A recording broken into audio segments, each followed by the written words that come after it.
Thank God for another day.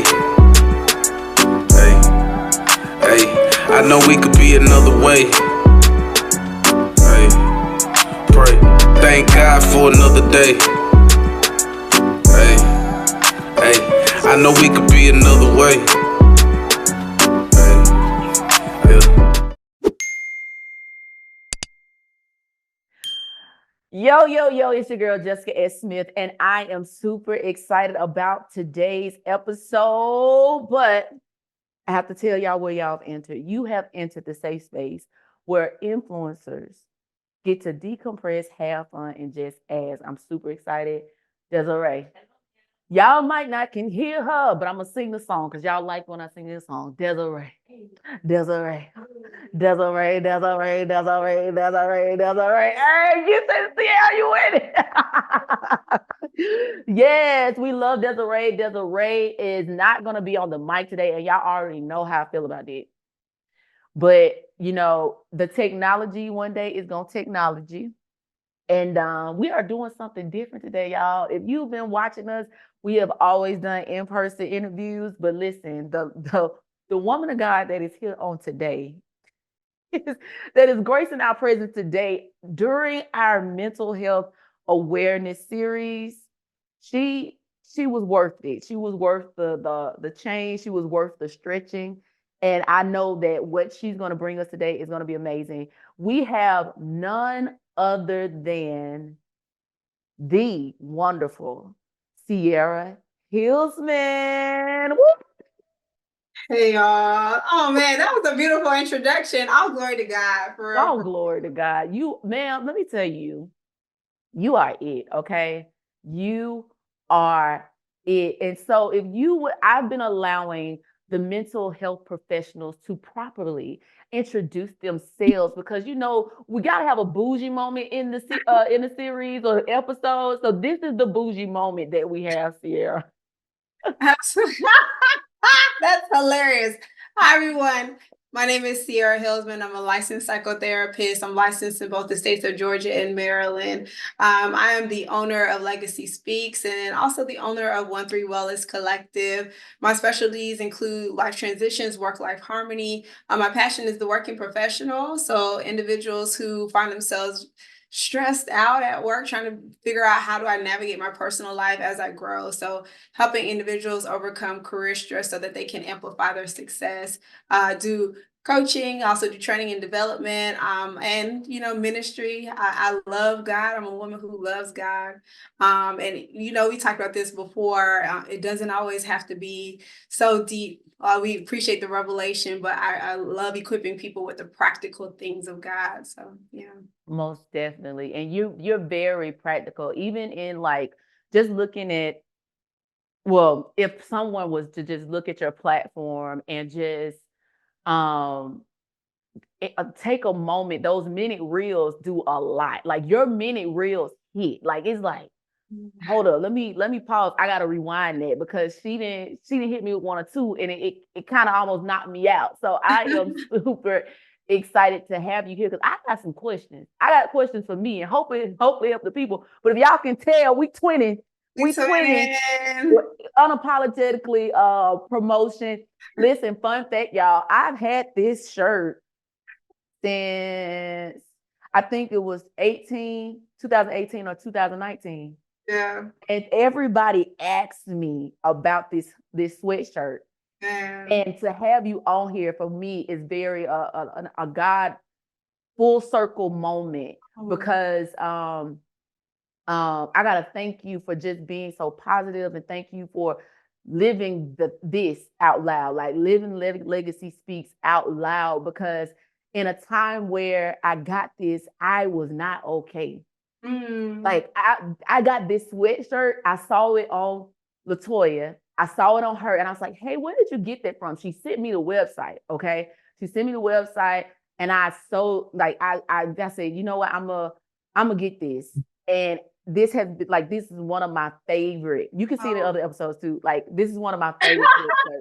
I love this sweatshirt, and people's like, "Oh yeah, therapy is dope," and it's such a great reminder that we have an opportunity to look at therapy differently. What inspired this this shirt, and then I also want to know what inspired the name Legacy Speaks, because that is so beautiful. Yeah, absolutely. So I'm the inspiration for the shirt. So a little bit about like my background. I moved here in 2014 to work in the entertainment industry. So y'all, by the grace of God, it literally is a God story. I had no plans on becoming a therapist, really. And then when I first moved here, I noticed the importance of mental health within the Black community, especially amongst my family. I had a family member who was dealing with severe depression, dealing with suicidality and homicidality. Had another family member who was like mourning the loss of their son and was just like really, really struggling with depression. And so for me, it's just like it's very difficult for individuals to navigate, especially within the Black community, to even consider their mental health when they're too busy trying to survive, living from paycheck to paycheck. And so wanting to amplify the importance of mental health, I entered into my clinical mental health counseling program in 2015 with the intentions on gaining the information so that I can go out into communities and to teach that information. I had no plans on becoming a therapist, but by the time I finished my program and walked through my program and started therapy for myself, I recognize the need of other Black clinicians, especially Black female therapists as well. I know oftentimes they're like, where are all the Black therapists? We're either booked and busy, or we're still trying to like get our own stuff. And so it's important for us to not only gain the information, but also train the next generation of Black therapists as well, because there's such a need within our community. So wanting to normalize and destigmatize mental health within our communities, wanting to say that it is okay to not be okay. It's okay. You don't have to sit up here and feel like you're less than or insignificant, or that there's an issue because you are literally seeking professional help. Yes, you have your family. Yes, you have your church community. Yes, you have your friends, but you really want to find somebody who's non-biased, non-judgmental, somebody who's really going to like care for you from a clinical perspective and a holistic perspective as well. Right. Now, in terms of the name Legacy Speaks, I just really always had a passion about legacy. Like, what type of legacy are you going to leave? What are people going to say about you? What is your impact? And I came across this quote by Oprah based upon a conversation that she had with Dr. Maya Angelou. And just to paraphrase the quote, essentially, Dr. Maya Angelou was like, legacy is not about, what you do. It's about how you make people feel. Because oftentimes some individuals may not fully remember those moments, but they can remember how they felt when they encountered you. And so I just want my legacy to be someone who's reliable, somebody who helps to transform people. So whether I'm sowing the seed, watering it, we understand that God's going to get the harvest, God's going to get the glory. But I always just want to make sure that any person that I encounter, they know that they are seen and that they are heard and that they are loved. So that is my legacy. And I always ask this too, even with my podcast, what do you want your legacy to say about you? Yes, we have achievements. Yes, we have accomplishments. But at the end of the day, what do you want your legacy to say about you? So Legacy Speaks. Girl, I promise you, when you asked that question, chills went down my leg, like literally, because I think sometimes we can live so much for what's going on in the now that we don't give our future, the opportunity to breathe into our present. Like, we don't give our future opportunity to say, hey, this is where I see you. This is what you want. I want to speak into that. I want to be this or that. And so Legacy Speaks basically tells me that my future is speaking. Like, I get to connect to who I'm becoming. I'm getting to connect to my future self, whether that is a mother, whether that's a wife, and am I going to be whole enough to manage those things? That's what I hear when you just say that. And I appreciate you even saying that too, because that's something that I always encourage clients to think about, right? I think it's very hard for individuals to walk in their purpose, especially if you don't have a connection to the future self. What I find is, especially with anxiety, there's the fear of the future, the fear of the loss of control of the future. Like there's a lot of stress that comes around the uncertainty of a thing. But when we build a healthy connection with our future self, like you also need to have a healthy relationship with your present and your past self as well. So challenging that regret, challenging that guilt, challenging that shame, being fully present in the moment with your gifts, talents, capabilities, and understanding that your present circumstances, these are all temporal. You know, it doesn't compare to the glory that is yet to be revealed. But having that future, or having that healthy relationship with your future, is standing on the promises of God. What does the Lord say about you? Like, even if you don't see it right now, you know, just understand that like God already has a word over your life. He's already spoken into existence. Now, are you going to listen to it, stand in it, be in agreement with it, and then walk into it so that like anytime you encounter another person, it's all speaking. Every aspect of your life is speaking. And so we just have to remember that. That is so good. You just said something, and I want you to expound on it. You said to challenge basically the negative thoughts / emotions like regret. What does that look like? How do you encourage people to challenge that part? Yeah, so there's so many different ways we could take it from a place of from a clinical perspective. And excuse me, y'all. I'm really big on the practical, but I also like to make sure that people have language for what it is. So we could take it from a cognitive behavioral therapy perspective, where we're literally catching the thought, checking the validity of that thought, meaning, you know, is this thought even relevant? How true is it? Is it coming from within? Is it coming externally? And then changing that thought to something that's more positive and solution focused. So when we're thinking about positivity, not just slapping on toxic positivity of like everything's gonna be all right, you know.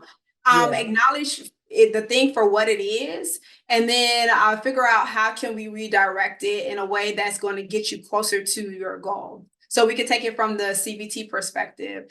Now, in terms of challenging things like guilt and shame and all of those things, understand that the past is the past. We can't go back and change it. Leveraging the gift of radical acceptance is going to be so important. When we think about radical acceptance, we're not saying that we are in agreement with what happened. We're saying that this thing, it is what it is. Now, how can we find meaning in that situation? How can we leverage it so that we can continue to move forward? Because all it is just building blocks. All it is just building the next house. If we got to tear some things up to create a firm foundation, let's do that. But you didn't go through what you went through just so that you can repeat the cycle. You went through what you went through so that you can gain something from it and learn how to move forward in a way that's going to be pleasing to you, pleasing to your community, and also pleasing to God. Listen, Desiree, I really wish that Desiree had a mic right now, because her brain works so beautifully. Because you got both of us like, man, this is so good. So why do you think that people choose the cycle over the breaking? Yeah, ooh, that's really good. I like that. So we're gonna go with choice. One, they may be repeating this cycle because they may not have the language for what they're experiencing. Right. So that's one. Two, they may not necessarily have the skills or the resources to be able to break the cycle. One thing that I always consider is like exposure. You don't know that you're living in a cycle until you're exposed to something different. And so you have, if this is all that you know, and the people that are around you are still literally repeating the same cycles, if you have caregivers and parents still like feeding into the same things, you're going to normalize it until you get exposed to something different. Now, for those who are exposed to something different and they actively choose to stay in those cycles, then we got to think about, okay, what fears are keeping you from challenging these cycles? Is it the fear of failure, the fear of success? Is it the fear of rejection? Is it the fear of uncertainty? Because we fall in love with what's familiar, you know? Like I would rather stick with the devil that I know in comparison to me like betting on myself, you know? So we got to like kind of pull back the layers, because that question is so good, but it's so multidimensional and it's not always cookie cutter. And then also too is individuals will love change. I say this all the time. Everybody loves change until it becomes inconvenient, right? Listen. So we will want change. We want something different. but how much work has to be put in, how much time and dedication and effort, how long can we stay consistent? Because change requires consistency. From us to go from one place mentally and emotionally, it requires consistency. Even with individuals with therapy, as I onboard them, I ask them, how committed are you to this process? Because it's not going to be overnight. And I often find that individuals come to therapy for one thing, and then as they literally are working through, they realize something else comes up. And so you may not be ready to, go to that something else, but we really have to consider, like, if we're going to break these cycles and we call ourselves generational curse breakers, there's a commitment to that thing. That's so good. Sierra, listen, you lucky this is virtual, woman of God, because I could throw something at you right now. This is so, you basically told us, basically this first group, 2 sets of people is like, we have to really question, like, is it really a choice for them? Because the knowledge isn't there. So it's like they don't have the resources nor the awareness that there is a cycle that's happened. But now for the people that know that there's a cycle, now there's a fear that's attached to breaking the cycle because we become familiar and comfortable with what we know and haven't challenged ourselves to explore outside of those realms. Listen, this is so good. Something keeps coming up. I'm gonna ask you this because there's a transition from the individual, and your specialty is the workplace, right? And I really have a heart for people that are like in the workplace because I'm still a 9-to-5er currently. I've adjusted some things to be able to do podcasting and stuff a little bit more, but I'm still a 9-to-5er. But when I was like in the guts of it, like selling and stuff like that, employers, they talk about mental health awareness. They say these are a part of the benefits, but how are we actively gauging that employee? And what are some things that you teach employers? Because you do seminars for the employers, right? What are some things that you teach them to be able to notify and encourage their employees to live a holistic life? Yeah, absolutely. So first things first, anytime I'm getting ready to start a contract with an employer, I ask them, what is the current state of the company, or maybe even the culture of not just the company, or maybe even the department, because the organization is an organism within itself. Kind of look at it like a house. Yes, you have like the overall corporation's visions, goals, and values and all that jazz. But somewhere along the line, if not everybody's bought into it, you got leaders who start to do their own thing. And you have to make sure that you're not only speaking to the organization, but also the particular department that I was hired for. Sometimes I'm not able to speak to the entire organization. Sometimes I get pulled to speak to human resources, or maybe I get pulled to speak to like the Black ERGs or whatever the case may be. So one, I just ask you, hey, what are the current needs of your department or organization? What is the culture of the company? What is the culture of the department? Because work culture is so important. Culture is not just the vision and values and the mission, but also like, how are you treating one another? Is it emotionally, psychologically safe? Do you guys implement boundaries? Do you respect boundaries? Like, what are the current needs of the people? And so also when we're talking to leadership, hey, where are you at personally with your mental health journey? Because if you're not valuing it, if you don't see the benefits yourself, you just see that this is something that's trendy, self-care, blah, blah, blah, blah, blah, then it's hard for you as a leader to be able to teach something that you truly don't believe in with passion and vigor. It's going to be difficult for you to make sure or empower somebody to do something that you're not doing yourself. So checking to see where they're at and how they practically do this, and why do you want this? Is this a one-off thing just so that you can like check it off? Or is this something that you truly believe in and you want to see actual change within your people? Because everything that you talked about, engagement, it all it all impacts a a company's retention. It all impacts a person's decision to want to stick and stay. We found this even with like the great resignation that took place within the pandemic. A lot of people were leaving not because they didn't enjoy their jobs, but because of the people that they were working under. Mm. So you have to have healthy leadership, and not only healthy leadership that is going to be like information hoarders, but healthy leadership that's going to help support the team, like healthy leadership that have hearts of servant leaders. You said a mouthful. Oh, can you hear Desiree? I think I can. Listen, early, I was gonna say this earlier. You was talking so good, she snuck and got her extra mic. It was working, but Yeah, come on through. talking good because it really makes me think about. I've had, even though I've been a full-time entrepreneur since 2015, but I've worked for maybe like 3 kind of corporations, right? And in my mind, even back then, I didn't necessarily have language, but I was just like, why wouldn't whoever's at the top of this company want to make sure that their employees are happy, that they're whole? Because to me, when your employees are happy, they come to work happy and they want to stay, they want to continue to do the job. That means your money keep flowing. You don't have to keep using your resources for hiring and things of that nature. And I was just like, that don't make sense to me.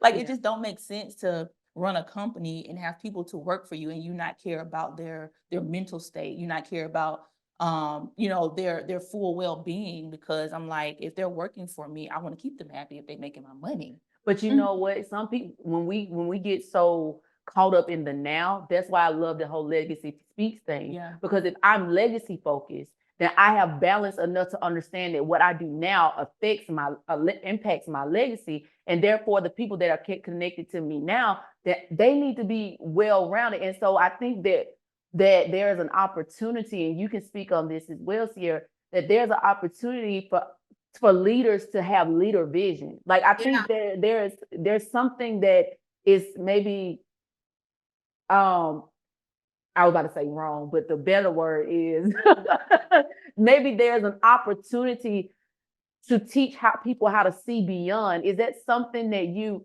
offer, or how would that look like in a healing scenario for a leader?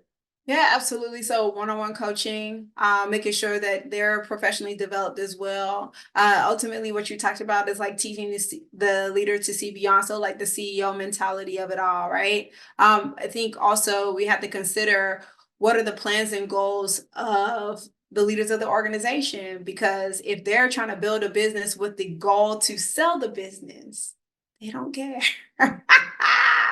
If they are if they have whether they're a publicly traded company or maybe even if they're private, you also have to consider that. What are their stakeholders saying? What are their shareholders saying? We have to consider all of those different factors.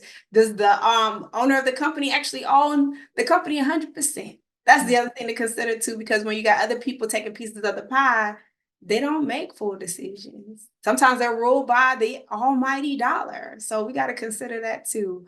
But for the middle managers, the directors, the VPs and stuff like that, that's where we can find change happen. Yes, regardless of what's happening at the top, we hear that or whatever the case may be. But if you're stuck in the middle, you have the opportunity to take what's above, translate it in a way that helps to serve the people that are directly reporting to you. And you can also be a listening ear as you're training and developing these people that are under you to help push up the needs up the chain. Now, is it always going to work? Is it always going to jive together? Not necessarily, but giving yourself the opportunity to live in the both and as a leader, rather than feeling like it's have to be black or white or either or. So. That's so good. What I'm thinking about now is even with something Desiree just said is about the entrepreneur. And so there's one thing of being the employee, but then sometimes the employee becomes the employer. What are the steps that they need to make in that transition to make sure they don't become what they did not like in their corporation that they were they're in before? I'm sorry. Yeah, absolutely. Now with you being the working professional, make sure that you're implementing strong, healthy habits now, right? Because we understand as entrepreneurs, we're working more than the 40-hour week. We're busting like 67, 80 hours a week because we're dedicated to this vision that God has given us. So one, before all else, make sure that you are submitting your heart to the plans of God. You understand that many are the plans of man, but the plans of God prevail. If you want to pull out an outcast line, you know, you can plan a pretty picnic, but you can't predict the weather. Let's go. So make sure that you have a good plan. And then like also to create a vision for the ideal self.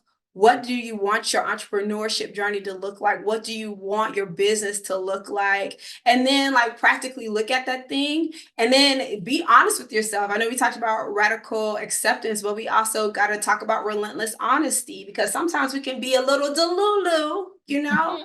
So I appreciate the folk that are optimistic, but we also need to consider all the different things that could potentially happen. So as you're creating this plan, please be relentlessly honest with yourself. Are you in a place to fully commit to entrepreneurship? Do we need to not jump into full-time entrepreneurship? Can we segue this thing part-time? Can we make sure that we know what resources are available? Who's within my tribe?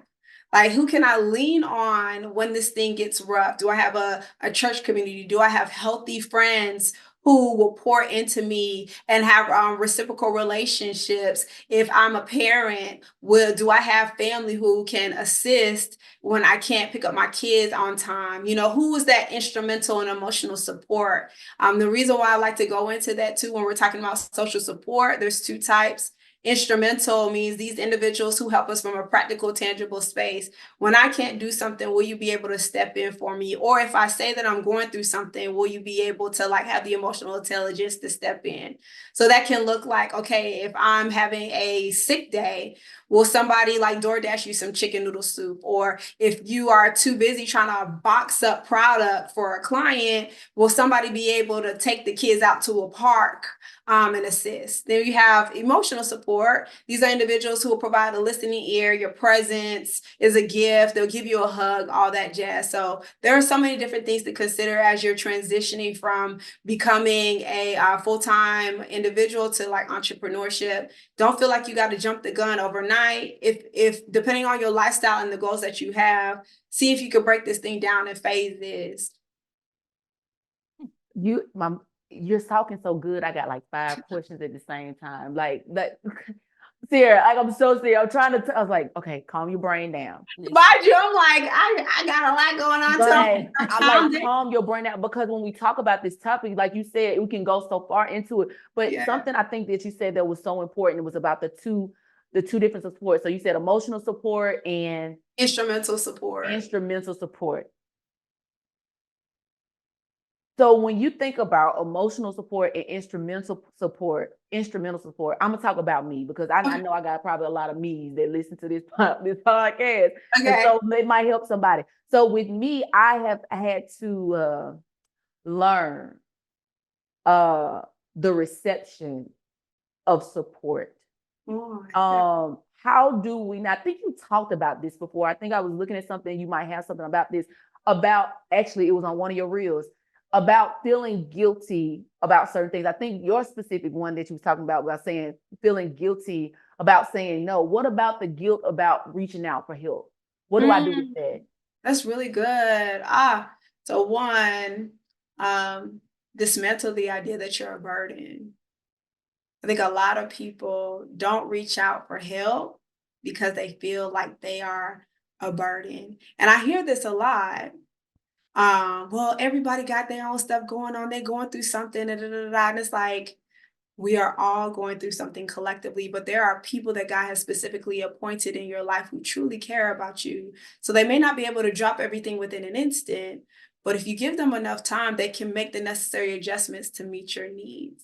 And so what's the worst that can happen if you just simply ask for help? Yes, granted, you're probably trying to defend yourself from the embarrassment of asking for help and not receive it. You're probably trying to protect yourself from the rejection of asking for help and not receive it. And so if anybody is dealing with that, I definitely encourage you, like, what are you trying to protect yourself from by not asking for help?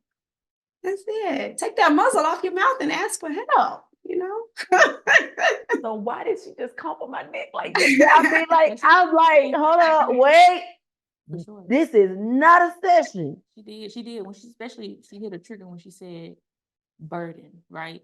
And so my thought was, because that was my conversation to myself. The reason why I went so hard independently is like, I don't want to, bother anybody, and I don't want to be a burden to my mother, right? But God told me one day, he said, who told you that? Like, where did that come from? Like, my mom's never said you were a burden to me. Like, that's not never anything that I heard. But in my mind, I watched her work so hard, to raise me and to make sure I was provided for. And that as I got on my own, it's like, oh, I don't want to be a burden. She never said that. You know what I'm saying? But it's like that mindset is, I think that's the thing that we have to work. I speak to myself. No, you was am right. still kind of, still working through. And as I'm, just learning to receive the help, because sometimes that's still a little struggle. I'm just learning that, like you said, there's people there that God has already placed there to be your destiny helpers if we just kind of surrender to the receiving of the help. So Sierra, now I'm curious. It's like, okay, so now we've identified the hindrance. So how do I identify the need for that I need help? Because to talk to some independent, I saw that you specialize, you target Black women, and I think it's Latinx or Latinas. Yeah, the Latino population. Yeah. So, me as a Black woman, right? I'm trying to practice asking for help, but how do I know what I need help in when I'm always carrying it? You know what I'm saying? Like, how do I know what to be able to hand over or say, come in and get this? Like, how do I identify that? Yeah, absolutely. And that's so good, because I think oftentimes we can talk ourselves out of asking for help, or maybe we're not considering that we do actually need help. I remember one of my current leaders, he's executive pastor at our church, and he says that you've taken on too much in your plate when things begin to start dropping. So I would like to encourage people to start looking at what are some areas that aren't 100%. What are you forgetting? What are you overlooking? What are some blind spots that you don't necessarily see? I think also too, asking for wise counsel. So the people that work around you in close proximity say, hey, what are some things that I'm falling up short at? Can you be honest with me? And that way I can make the necessary changes. Also, too, as an entrepreneur, especially as a solopreneur, we have a tendency of wearing all these different hats. Going back to that plan that you designed for yourself. And we understand that with any plan, there needs to also be like metrics. So dates, timelines. Have we met these goals just quite yet? If we haven't, then who do we need to start pulling in so that we can be able to make sure that we are reaching the goal? So just start there. First off, what are you overlooking? What are you forgetting about? What are areas that you are coming up short in? Secondly, asking for wise counsel, because somebody's able to see you from the outside looking in.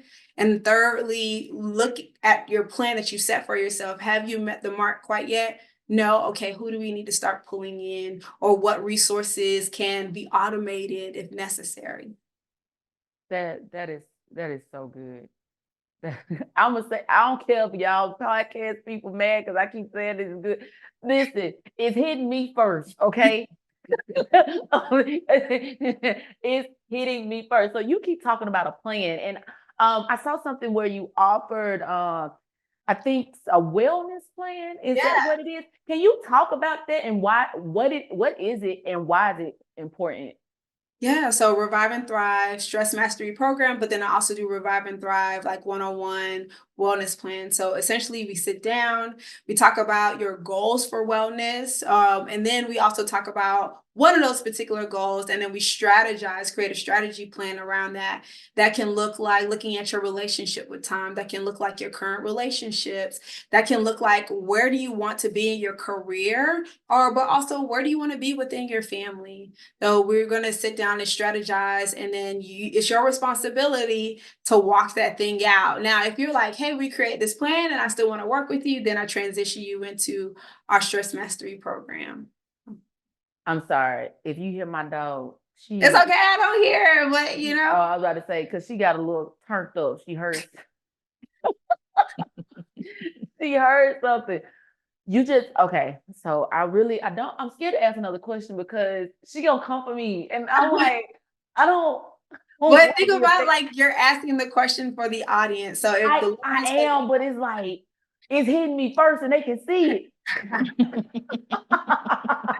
funny. So listen, you said the relationship with time. Yeah. And I've been amongst some really, really powerful people that struggle with the same thing. And I think, and you can correct me if I'm wrong, do you consider procrastination evidence of your relationship with time? Yeah, there's a component to it. I think also too, when I think about procrastination, I always ask, what are the fears that hit, right? Are we procrastinating because of the fear of failure? So meaning, hey, I'm going to take my sweet time because I'm actually afraid that it's not going to turn out the way that I think it is. Are we procrastinating because of the fear of success? Of like, I know I'm the bomb.com and I know I could get this done instantaneously, but if I kill this and somebody notices it, then that means it's going to put me in a spotlight that I don't think I'm ready for. So consider that. So with procrastination. And then also too, like you just can't have she can't hear like that. Listen, the knife is here. It is. I don't know what she's talking about. I mean, like she real sweet. You got the beads on and everything. Look, it's like so sweet, that's real so cute, kind. but you really cutting right now, woman of God. And I'm just trying to tell you, wait. The fear of success. That's real. She said that. So the last statement that you made, would that be connected to the idea of imposter syndrome? I was getting ready to segue into that too. Yeah.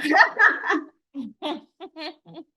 Okay, I'm ready. Just gonna take the neck off. I'm ready. I think also too, like considering like imposter syndrome, what is your perspective of self? And I think the interesting thing about imposter syndrome is that we're questioning what we know to be true. It's like there's constant fear of like being found out that we're actually not that good enough.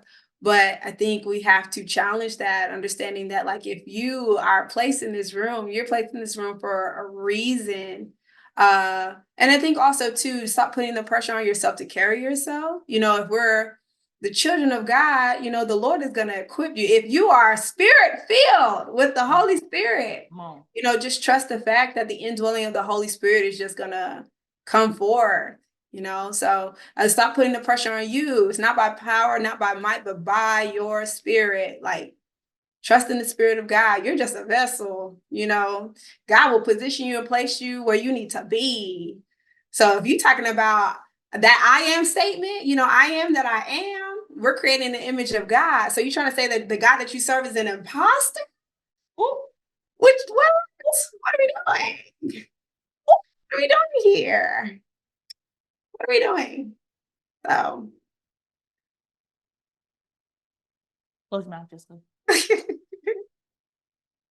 Yeah. Yeah. That's what she said. That's what she said.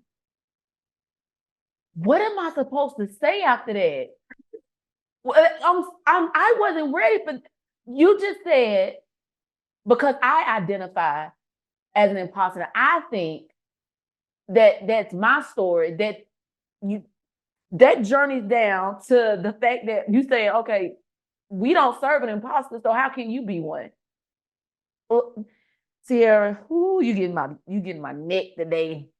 You're also saying that he made a mistake. That part. Essentially. Is that the correct word for that? Essentially. It sound right. It sounded cute. Okay. I'm with a psychotherapist, so don't do that. Don't do that. Speaking of psychotherapists, what does that mean? For people that are not in that field? Because I think some of the reason why people may hesitate to go to therapy, because there's so many options when you really start digging. So how do I know I need a psychotherapist, a counselor? What are all these terms and what do they mean? And what does yours particularly mean? Yeah, so psychotherapists, these are individuals, because my credential is licensed professional counselor. And even within the mental health field, states are going to have the different names. So in Georgia, I'm a licensed professional counselor, but in the state of Maryland, I'm a licensed clinical professional counselor. In the state of Florida, I will be a licensed mental health counselor. So it's literally the same thing, but every state has their different credentials because there's no license portability. A little bit, this is just me nerding out. The counseling profession originally was created for white men who were veterans, okay? And so, yes, we have like the social work field. The social work field has been here for like years.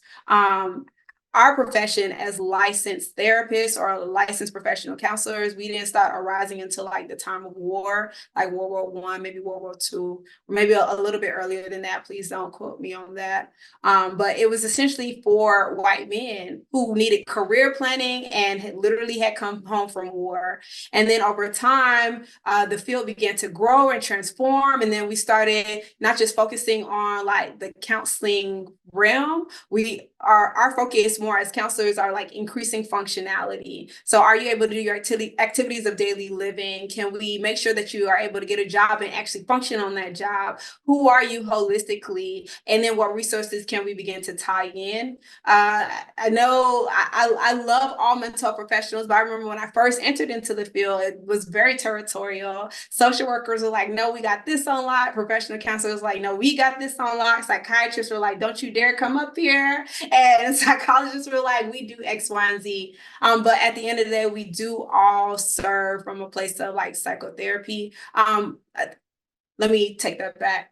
A licensed psychotherapist is going to make sure that they have like the clinical modalities in the school of thought. So their specialties, like those who trained in EMDR or those who are trained in like DBT, which is dialectical behavioral therapy. There are some who are specifically trained in IFS, which is like internal family system. So like making sure that you have like these specific modalities and you're skilled in them in comparison to just being a counselor who probably might just counsel.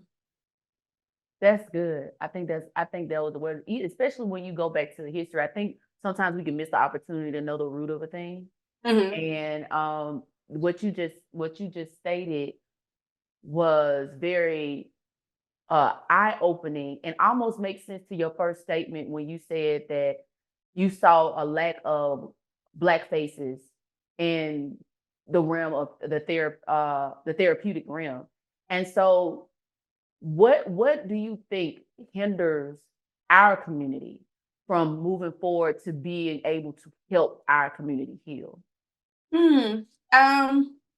I think it really just comes down to a person's desire or passions for their career, right? I remember growing up, especially as a little Black girl, you either became a lawyer, doctor, or I don't know, a hairdresser, right? Like very service oriented type thing, service oriented, and you just gonna make a whole lot of money. Why? Because we just want to make sure that like we are people of wealth, that we are financially stable. Like those are the areas of focus for a lot of individuals. I never knew about the counseling profession until I started digging and doing my research on like, how do I help us from a mental health perspective? I've heard about psychiatrists, I've heard about psychologists, but in no way did I hear about a licensed professional counselor or a licensed social worker. As a matter of fact, I take that back. I didn't hear about LPCs until, a little bit before. My undergraduate degree is in communication sciences and disorders. I wanted to become a speech language pathologist for deaf kids. Now, I also double majored in psychology. The only reason why I took up psychology was as like a plan B.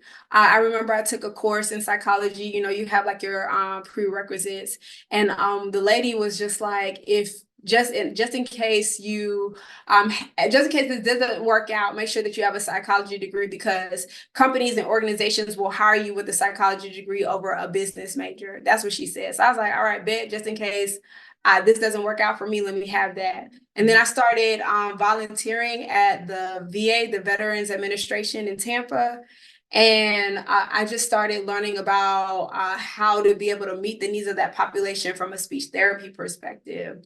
But then there was a rising industry, which is like professional counseling, that was supposed to help support the needs of psychologists and psychiatrists. And so I had heard about it around that time, but I didn't take it seriously because I was like, I ain't trying to do that. But the Lord, It's something about that Lord, huh? and I was like, all right, The Lord chill. be Lording. The Lord be doing what he says, for my plans are my plans and your plans are your plans. So who gonna override the Right. plan? Okay. Right. Absolutely. You got free will, but I'm gonna let you feel mine. That part. I will let you Years feel later. mine. Years later, child. Listen.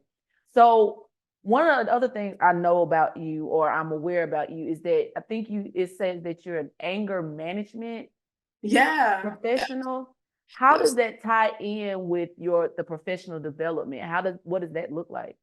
Oh, anger management is so important. So certified anger management level 2, how that ties in from an emotional perspective. And this is why I like to teach clients. So anger is an important emotion, right? Anger can stand by itself. However, anger is often looked at as a secondary emotion.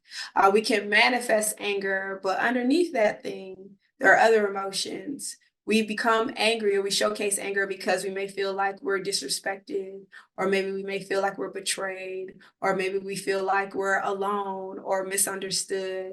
And so a person can exhibit anger as a result of all of the other emotions that are underneath it. It's kind of like an iceberg. Like the reason why the Titanic sank was because they miscalculated what was on the surface. Well, underneath there was all these other emotions. Now, how that translates into the professional realm is like, you're going to work, you're constantly doing your thing, but you got this micromanaging manager that's on your head constantly. It seems like no matter what you do, it's not enough, or that you are not being heard or seen, or that your efforts aren't being validated.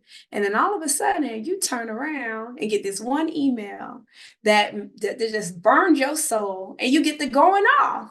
And so it's just like a lot of people will be like, oh my gosh, I didn't expect that. Where did that come from? Oh my goodness. Like, it's literally these little things that build up over time. And so when I do like my anger management trainings, it's just teaching people how to navigate their anger so that it doesn't become this explosive thing. Like, yes, we need to have anger. Yes, you want to have anger that moves towards change. You want to have righteous anger, but don't be consumed by your anger to the point where you start destroying things, destroying relationships, getting mad at yourself, self-harming, wanting to take your life, maybe even wanting to harm other people. So just teaching people the skills on how to work through their anger.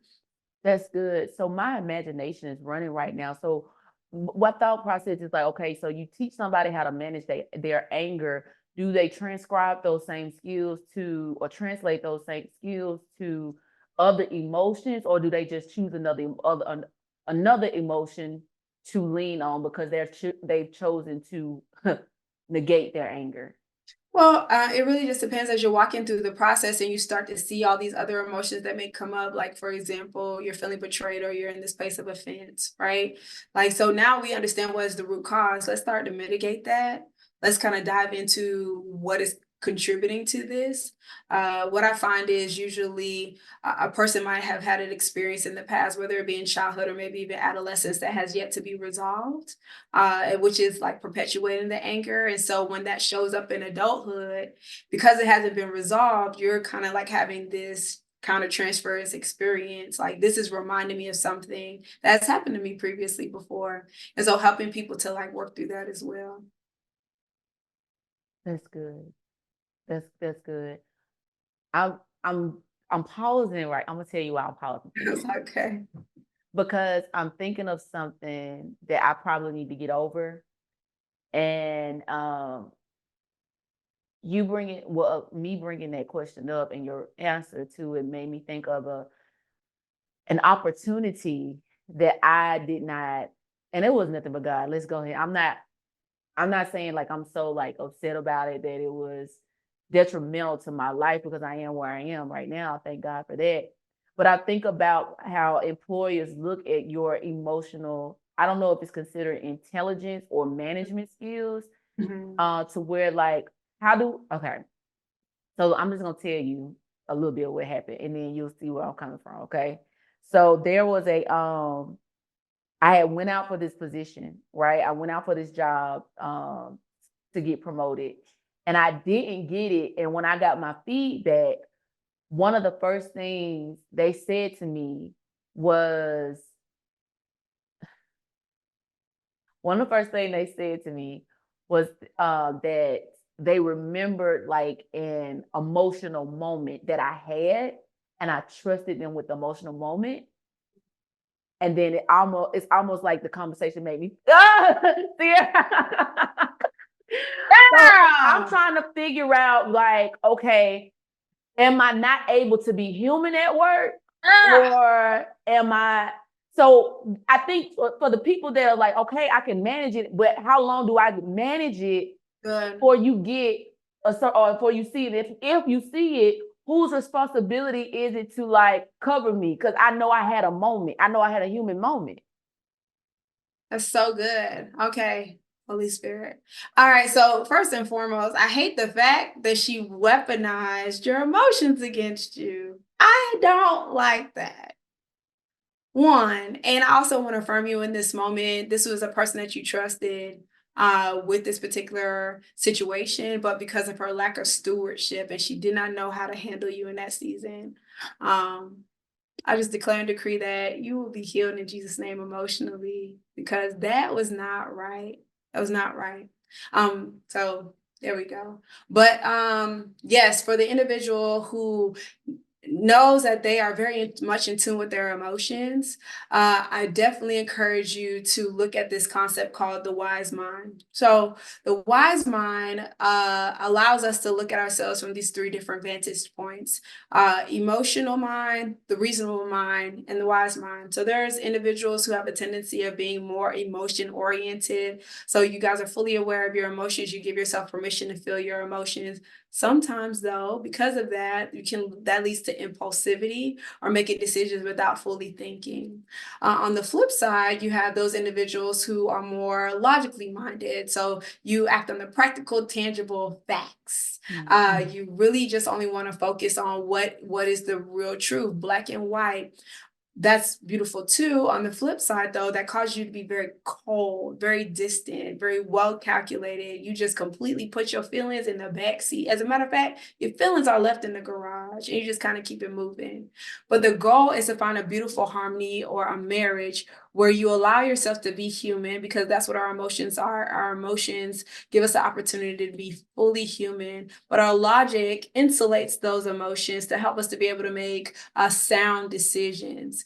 And so making sure that you are allowing yourself to feel and also taking the data that we have from our emotions to make sound decisions.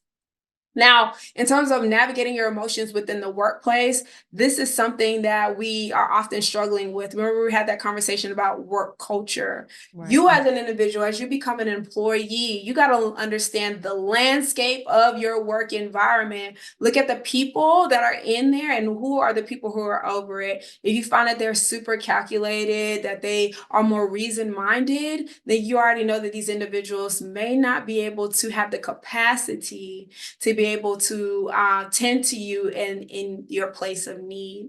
And so there's no fault in that. Hey, it is what it is, but maybe we can utilize resources like your employee assistance program, finding a therapist, maybe even aligning yourself with a mentor within the department, or maybe a mentor outside of the department, somebody who's a little bit higher up and may have some years underneath their belt to help guide you. Remember, we talked about wise counsel. So those are some ways to survive the work environment, looking at the resources that are readily available with your benefits, your employee assistance program, seeing if they'll cover any professional development trainings or if they'll help cover with therapy. Also check to see if there's like any other mentorship. Maybe you might want to find yourself like a work buddy, but also kind of be careful with that too, because we never know anybody's true intentions. Or If you want to take a leadership role, serving within your Black or Latina employee resource groups or your diversity, equity, inclusion groups as well. Because anytime we think about diversity, we're always thinking about ethnicity and race, when diversity also means diversity in thought too, diversity in experience too. So those are some ways to navigate your emotions in the workplace.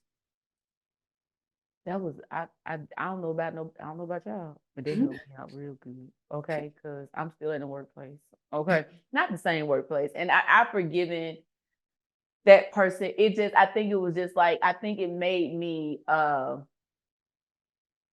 hypersensitive to my own emotions. So it's like, oh, can't show that, can't do that, can't say that. You know what I'm saying? Because it's gonna come back 8 months later to say, hey, you remember when you did that? You know, you got to make sure that you calm down. And I had no, ma'am. Yeah, no, but thank you for bringing up that experience, because it goes back to the conversation about authenticity, right? Like we have these like leaders that'll say, show up as your authentic self, be you, blah, blah, blah. But it's like, bruh, if I really showed up as my authentic self, would you even really like Look, with the hand and all. would you even like me like that? You know, like, or would you even respect me like that?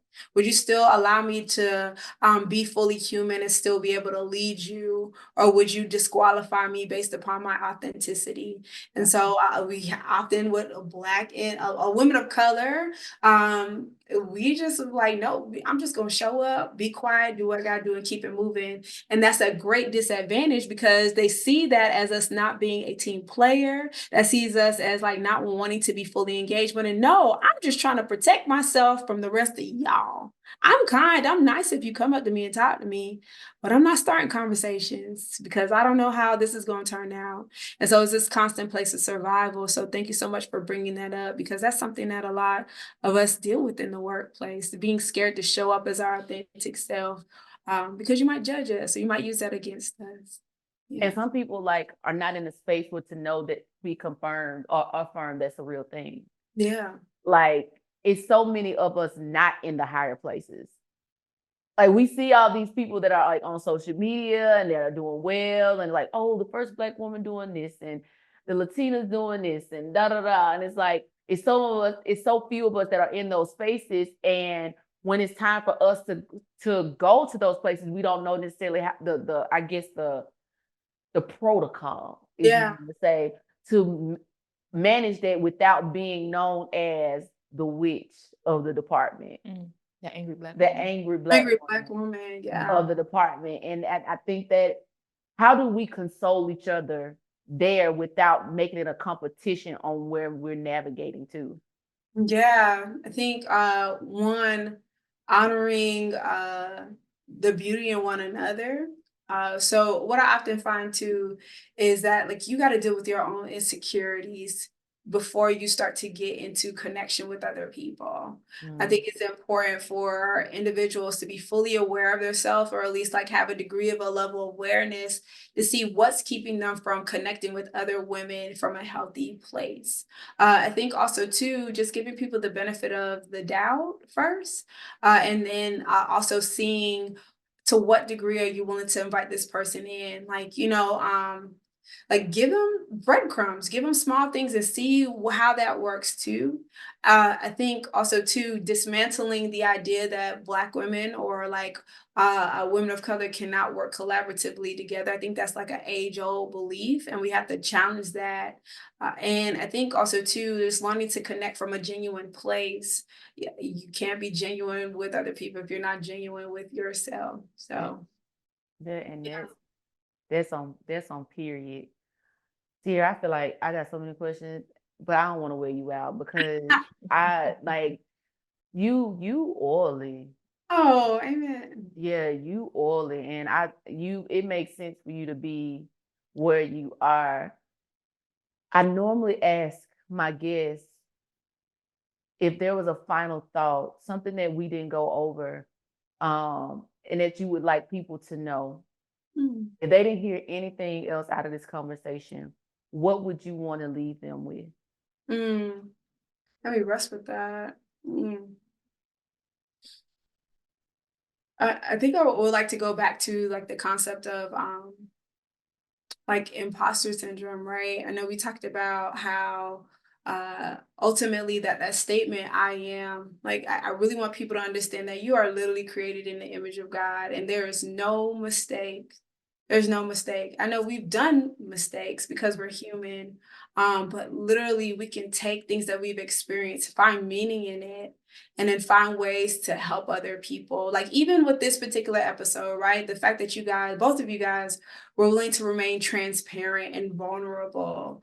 Like people can't heal without transparency and vulnerability. And so don't be afraid to show your scars, even if it's still healing, right? Do it in wisdom because you don't want a trauma bond, okay? Do it in wisdom because you do not want to build relationships off of hurt and pain.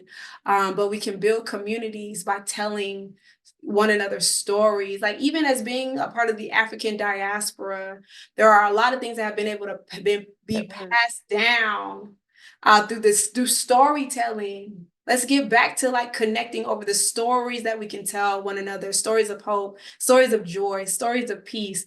We don't always got to talk about struggle, love. We don't always got to be talking about how stressed out we are, but we can bond over those beautiful stories and learn from one another. So I think those are the things I would like to share. Yeah. We love it. I gotta tell you why we got excited because there's an episode before yours. His name is Dr. Philip A. Sullivan, and he said the word diaspora after, like literally in the sentence that you was like diaspora. What is a diaspora? I was finna go to Google. And he explained it to us. So now we know if you watched the episode before this one with Philip A. Sullivan, you should know what a diaspora is. I said, oh, that's that word. Yeah, we said, ooh, that's it. And that's why we started laughing. That's hilarious. See, look, stories of humor. Listen, we love learning here on Just Ask the Podcast, and that's why we're so grateful for your presence. And I just feel like this won't be the last time because you're a ball of wisdom. You have your own podcast, so it's Legacy Speaks podcast, right? And so if you need more mental health awareness, more dialogue with the woman of God, the one and only Sierra Hillsman, go over there. And I know we're probably going to go ahead and link it down, but go over there and download. Y'all, this is information being put out for y'all. And she is consistently already doing it. So she already has the platform. This is just a series. Just Ask is doing a series for the May, but she does it consistently. So I want to drive you over there because this is impactful. Like we can't do it just in this hour that we're together. So I am super excited. I had my tissue, y'all. Y'all see this? When she said, what was that? Not the boundaries. What'd she say? Burden. I felt that word, and I've been peeling tissue the whole time because I've been nervous after the fact. But y'all, I want to say, Sierra, thank you so much for joining us here on Just Ask the Podcast. Desiree, thank you for going and getting your mic and acting like you knew how to do something. I enjoyed this conversation. Thank you. I had to pick my face back up. Yeah, because she was coming for it. Like I was like, let me go ahead and wrap this up because I got another question, but let me go ahead and wrap this up. What I'm not gonna do is be the hostess on the floor. Okay, we will not be on the shade room. We will not be on the shade room. Okay. So I love you guys. Thank you so much for watching. Until next time, remember, life could be much more simple if you just ask.